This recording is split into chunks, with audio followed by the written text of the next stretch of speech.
Greetings and welcome to another edition of AUHSD Future Talks. I'm your host, Michael Matsuda, Superintendent of the Anaheim Union High School District. And as our 7,000 plus listeners know, that this show is dedicated to the students' future of education. And we've been so lucky to have amazing guests, from college presidents to CEOs to award-winning teachers and, of course, amazing students. Today's guest is a very well-accomplished, incredible person, Karen Cowe, Executive Director of Ten Strands, a nonprofit dedicated to changing policy around environmental justice and social justice. And they've been so successful, as you're going to hear more about this. So, Karen, welcome to our little show. Thank you for having me. Yeah, it's really lovely to be here. I'm looking forward to talking to you. Yes, and Karen just shared with our audience that she's in her hometown in Scotland, and hopefully we can get to some of the importance of being connected to your roots and why that is so important in terms of the whole fight for the environment. I wanted to, as an English major myself, I wanted to start with a poem that you wrote in a 10-year reflection of your leadership and your team's leadership. I mean, you definitely gave a shout out to many of your team members. But a poem by Wendell Berry, an American poet. It's called To Know in the Dark. And it's very short, and it goes like this: to go in the dark with the light is to know the light. To know the dark, go without sight. And find that dark too blooms and sings and is traveled by dark feet and dark wings. And here we are in the midst of the winter solstice. What prompted you to put that poem in your 10-year reflection? Well, I like poetry, and I like reading it, and I like writing it. And I was, the last time I did a reflection was around the summer solstice. And at the time I was focused on how light it was. And because I was in Scotland again, it was the last time I was in Scotland, and it doesn't get dark until about 11 o'clock at night on the summer solstice. And so I was feeling just like the expansiveness of all of that light. And then here I was on the winter solstice in the same place, sitting in exactly the same place in Edinburgh.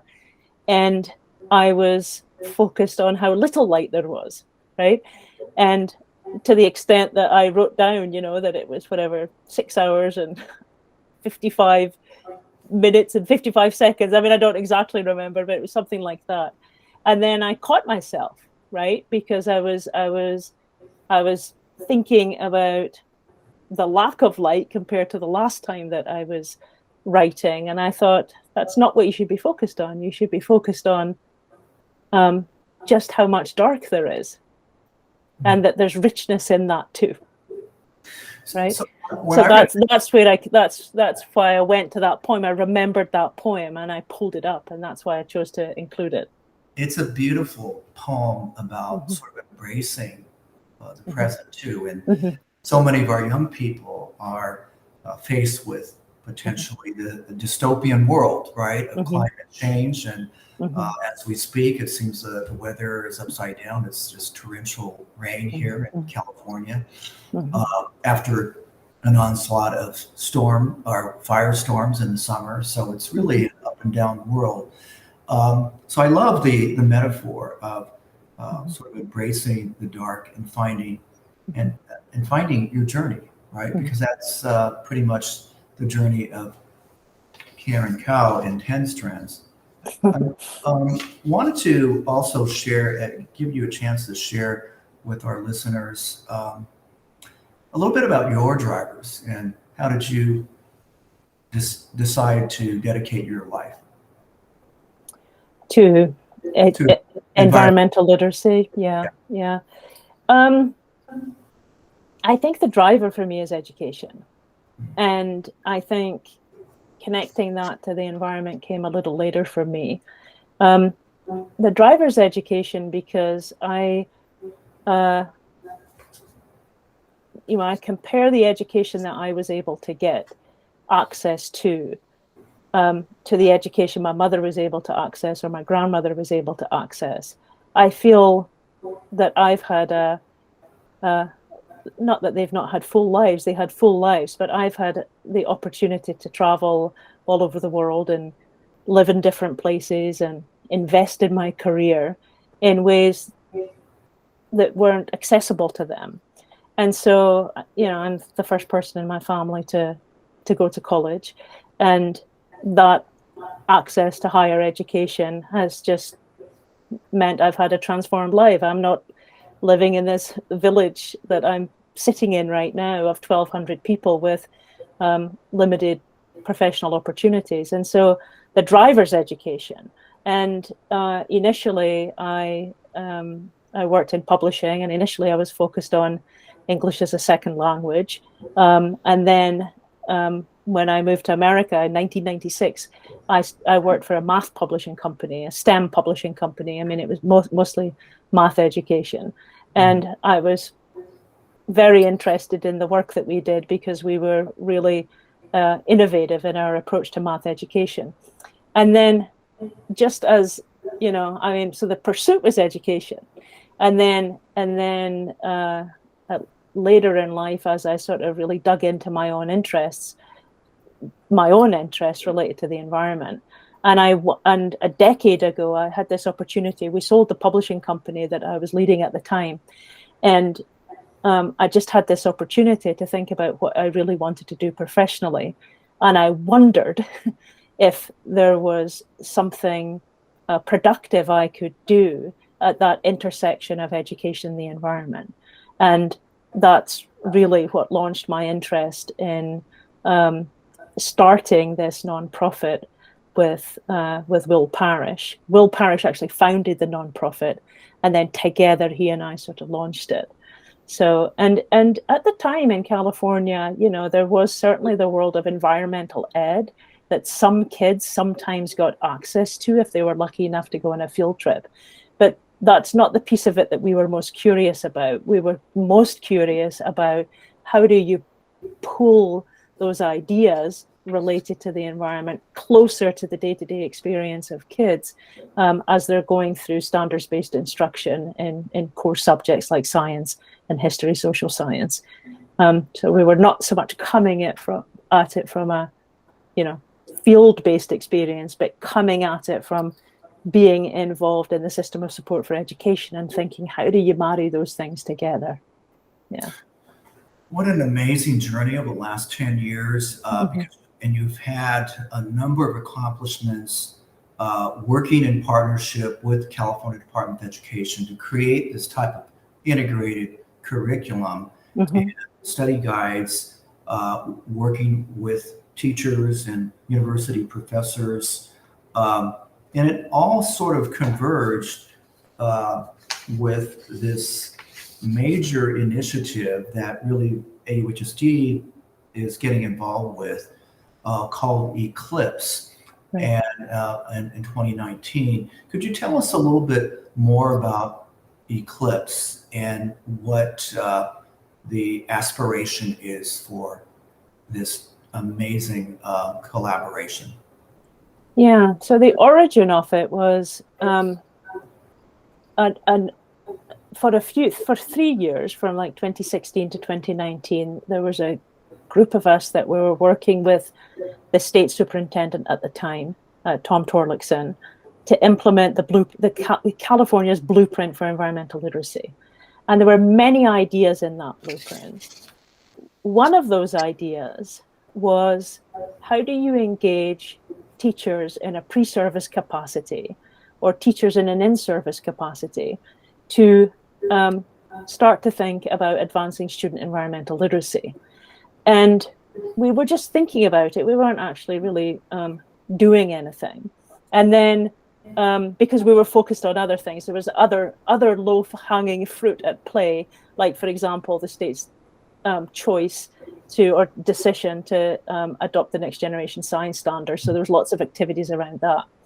So at the beginning of 2018, we were approached by somebody in the governor's office to put on an education affiliate event at the Exploratorium in California, associated with the then governor's Global Climate Action Summit.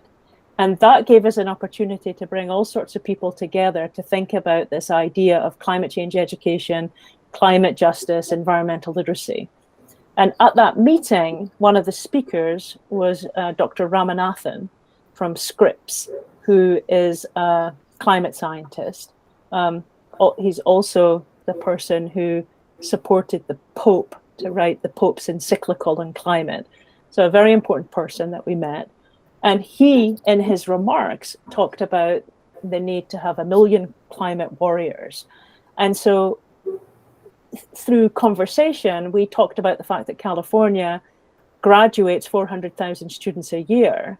So what if we took this idea upstream and started to work with teachers as they're coming into the profession and teachers while they're in the profession, so that those teachers in turn can educate students, and students in turn can graduate from California, the California school system, sort of future ready, right?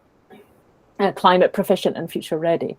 And so that's where the idea came from. And so the very beginning of 2019, we worked with Dr. Ramanathan and 35, 40 other people on a steering committee, and we wrote a white paper. And then we had an event at UCLA at the very end of 2019 that was a call to action for all of the schools of education within the UC system and the CSU system. And that call to action was intended to sort of mobilize those two systems around these ideas. And then the pandemic hit. We actually got together in early 2020 and we were like, right, let's get organized, let's write a proposal, let's see if we can raise some money, and let's see if we can get this thing moving. But the pandemic slowed it all down. And then not that we're on the other side of the pandemic, but we're more on the other side of the pandemic than not. So last year we were able to sort of dig in again and sort of relaunch the Eclipse initiative at UC Irvine, which is where it will be centered, although other campuses will also be involved. And so we had a relaunch event in September of the year just past. And recently, Dr. Kelly Lee from UC Irvine was appointed as its first executive director. And 10 Strands will continue. You know, we incubated the whole idea and we supported it as it got going. And we will stand alongside Kelly now and her colleagues as it gets fully launched. So it's exciting. It's you know, for me, it's part of our K-12 strategy, because it's like, how do you capture the interest of teachers sort of upstream? But obviously within the schools of education, it can firmly be a higher ed strategy. So there's a nice marriage between the two. And the focus is going to be broader than I first articulated. It's also going to include research, and it's going to include relationships, meaningful relationships to community-based organizations. So research, teaching and learning, and then connections to community-based organizations. So it's exciting. It's underway now. So ECLIPSE stands for Environmental Climate Change Literacy Projects. And like, as you just described, it's a very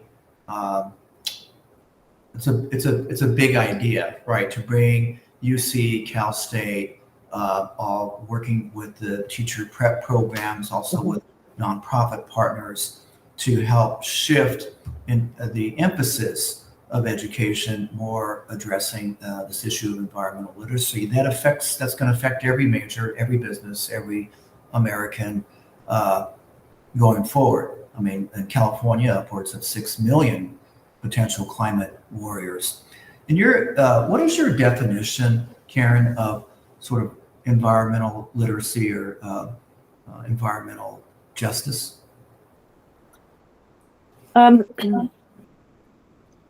So there are many definitions in many documents that have been produced that I've been involved in.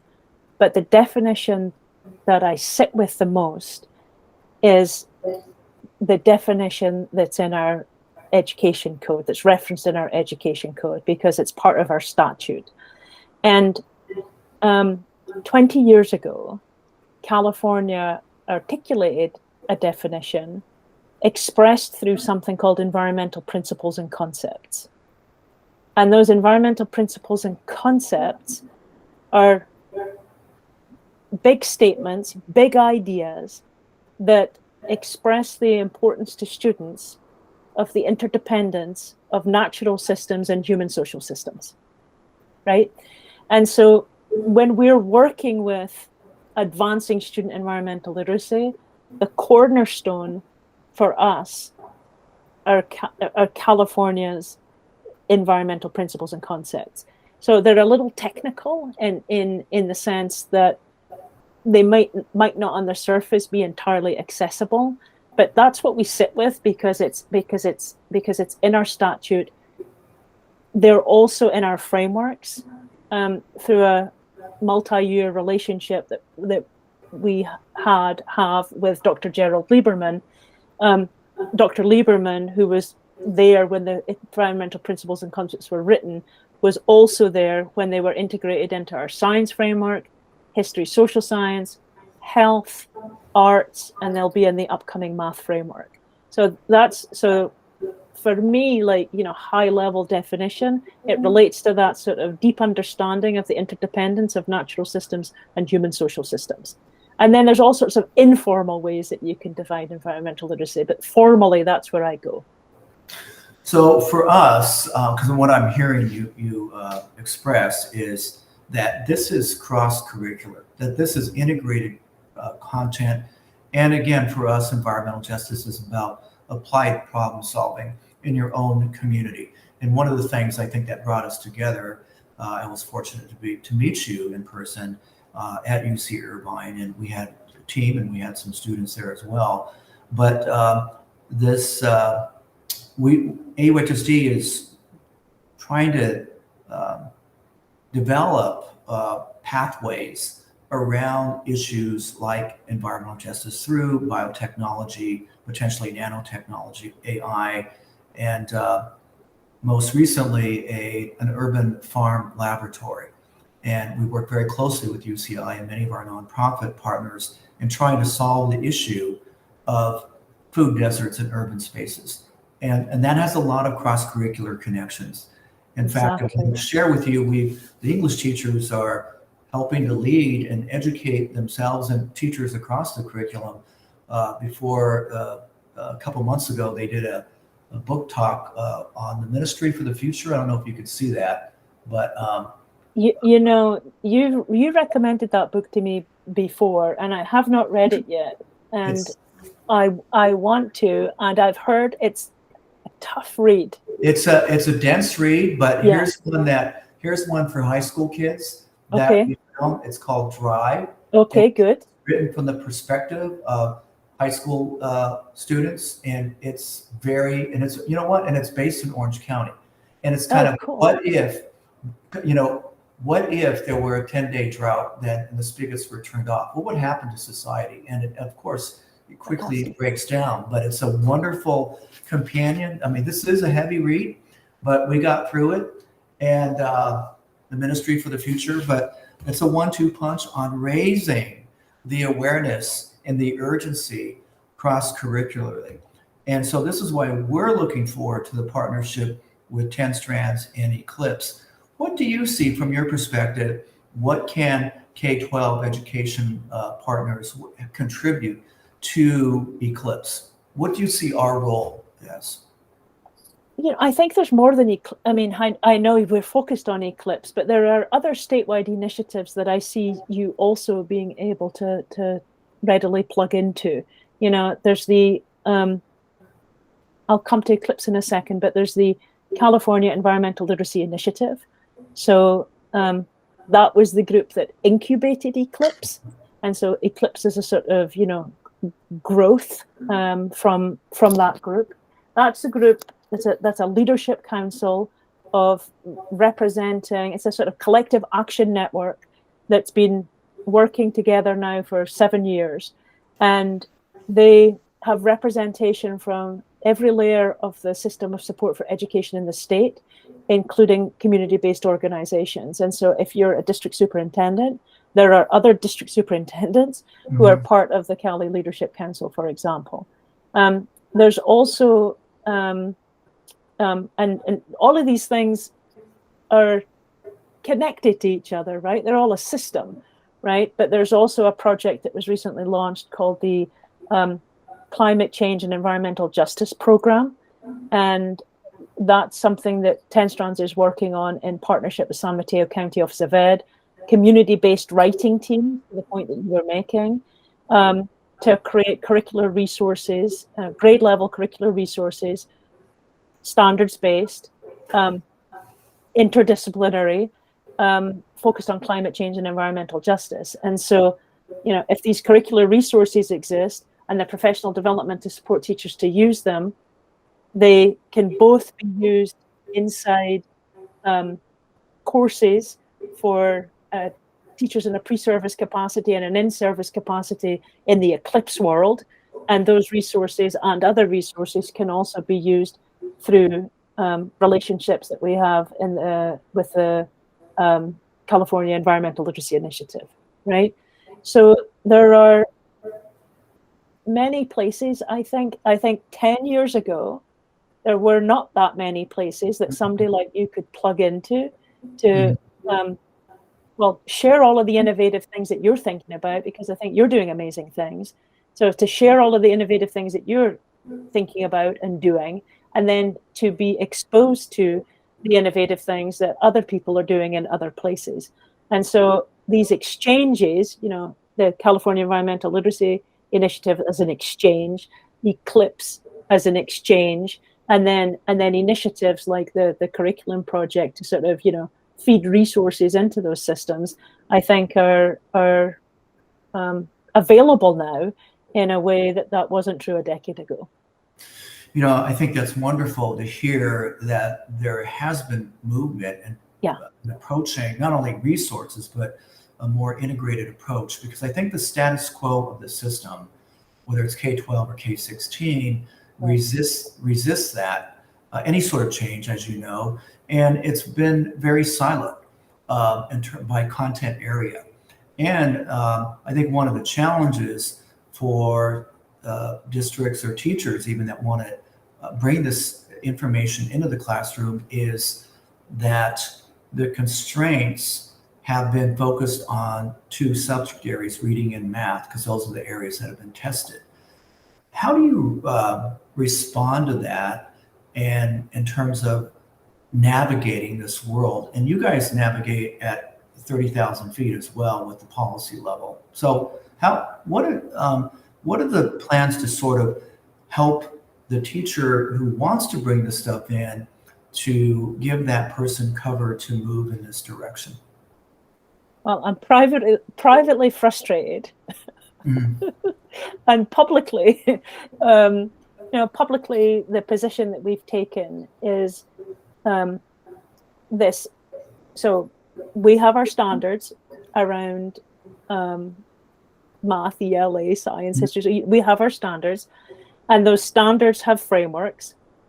And we've taken this view that if we integrate these environmental principles and concepts into frameworks, and the frameworks direct publishing companies in terms of, you know, instructional resources for teachers, then in that way, you know, it's not a new subject, it's not an extra burden, but it's an expression of these sort of big ideas related to interdependence expressed through the subjects that teachers are going to teach anyway. So that's the view that we've taken. And, you know, nothing ever moves fast enough. No, I'm impressed. I'm impressed with what you guys have been able to accomplish with all of the other partners, of course, helping to move this forward. And over 10 years, certainly the needle has moved in the right direction. There's no question about it. But there are challenges out there, and I think there is sort of frustration. I believe that you know, English teachers, and we have English teachers now who are, you know, working, trying to raise awareness, bringing this into the classroom, And I think same with math too. As you mentioned, there are math standards coming out with more of an integrated approach. Right. So I think, I was once, we were working with the California Association of Science Educators, and we supported a climate conference.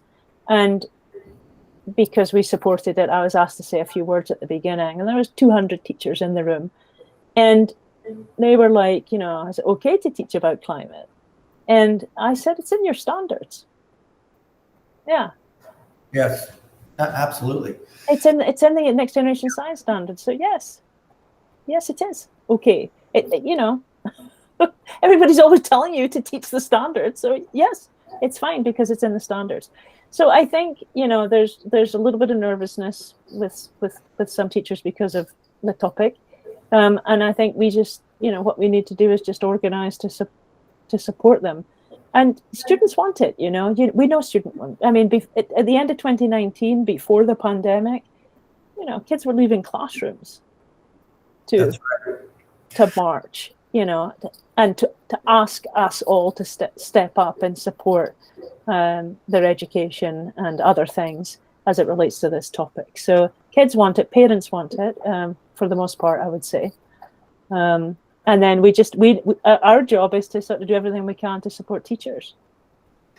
Yeah. What I know we started with a quote. I want to end with a quote too. Okay. But I also wanted to put out an invitation next time you are in Southern California to come visit our Magnolia Agri-Science Community Center and Lab. I think you'll be really, really pleased in terms of this integration and on the ground work that teachers are doing, representing all of the policy work that you guys have helped us, educate us and trying to create more of these advocates, young people who are advocates for climate justice.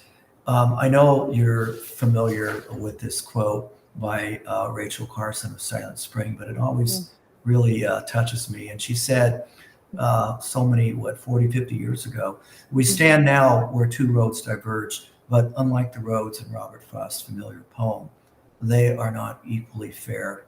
The road we have long been traveling is deceptively easy, a smooth superhighway on which we progress with great speed, but at its end lies disaster.